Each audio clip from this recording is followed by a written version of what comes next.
বিরোধী দলের উপরে ভূত চেপেছে। জনগণ তো বুঝে ফেলেছে ভূত বিরোধী দলের উপরে চাপে নাই, ভূত সরকারের ঘাড়ে ভূত চেপেছে। কিভাবে চেপেছে? আপনারা পাবলিককে কনফিউজ করছেন। পার্লামেন্টে একেবারে ঐক্যবদ্ধ কমিশনের বই হাতে করে নিয়ে বলে যে আমরা এই জুলাই সনদের সব অক্ষরে অক্ষরে মানব, বলে না? রহস্যটা কি? কিন্তু কোনোদিন একথা বলতে শুনেছেন? আফটার রেফারেন্ডাম কোনোদিন একথা বলেনি যে গণভোটে জনগণ যে রায় দিয়েছে গণভোটের রায় অক্ষরে অক্ষরে মানব, একথা কিন্তু কখনো বলেনি।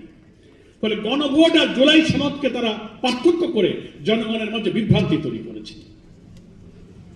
প্রেসিডেন্সিয়াল অর্ডারটাকে ওনারা পার্লামেন্টে মাননীয় স্বরাষ্ট্রমন্ত্রী বলেছেন এটা হচ্ছে জনগণের সাথে অন্তহীন প্রতারণা।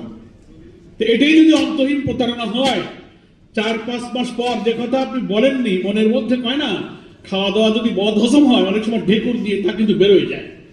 পার্লামেন্টে এসে উনি কি বললেন যেটা আমাদের খেলাফত মন্ত্রী আমির সাহেব বললেন।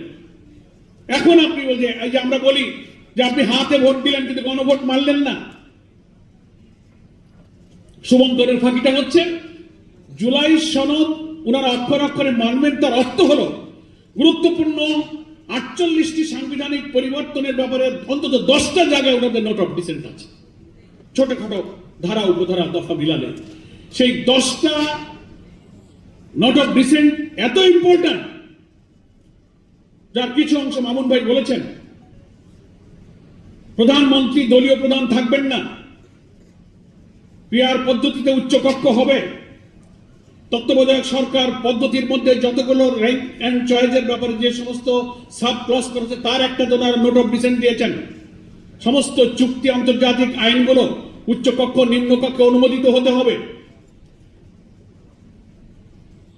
Public service commission, anti corruption commission, auditor general, controller general, 5টা থেকে 6টা কনস্টিটিউশনাল পোস্ট, সাংবিধানিক পদ, যেখানে সরকারি চাকরি বাকরি ক্যাডার সার্ভিস নির্দলীয় নিরপেক্ষভাবে মেধার ভিত্তিতে নিয়োগের দাবিতে আমার তরুণ সমাজ বিশ্ববিদ্যালয়ে যে সহস্রাধিক লোক জীবন দিল, দলীয় লোকেরা যেন নিয়োগ না পায়, নিরপেক্ষ নিয়োগ হয় সেজন্য পাবলিক সার্ভিস কমিশনে, ইভেন জুডিশিয়ারিতে চিফ জাস্টিস নিয়োগ, সুপ্রিম কোর্টের বিচারপতি নিয়োগ, এই সব ক্ষেত্রে সংস্কার কমিশনে বলা হয়েছে যে একটা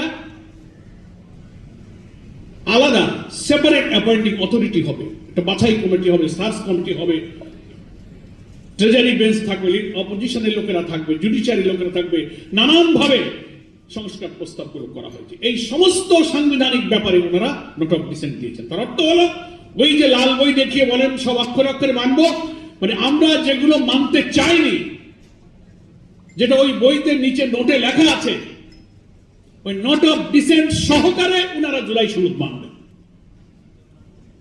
গণভোট মানবেন তা বলেন না। কেন বলেন না?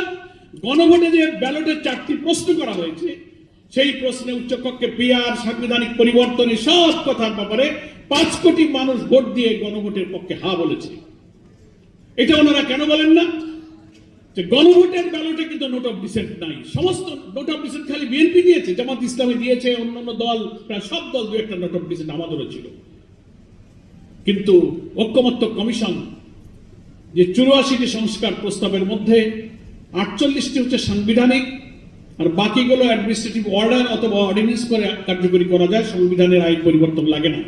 এই 48টি সাংবিধানিক পরিবর্তনের নোট অফ ডিসেন্ট ছাড়া ঐক্যমত্য কমিশন এবং প্রেসিডেন্সিয়াল অর্ডারে যে গণভোট তৈরি হয়েছে 13 নভেম্বরের যে গেজেট এখানে আছে, সেখানে সেই ব্যালটের মধ্যে কোনো নোট অফ ডিসেন্ট নাই। জুলাই সনদের ওই বইটা যেখানে যেখানে আপনারা নোট অফ ডিসেন্ট দিয়েছেন বিএনপি বা আমরা দিয়েছি, 4টি প্রশ্নে যে গণভোট তার সেখানে একটাতেও কোনো নোট অফ ডিসেন্ট নাই। তার অর্থ হলো 5 কোটি মানুষ 70% লোক ভোট দিয়ে নোট অফ ডিসেন্টকে খারিজ করে দিয়ে সংস্কারের 48টি পরিবর্তনের পক্ষে জনগণ কিন্তু ভোট দিয়েছে।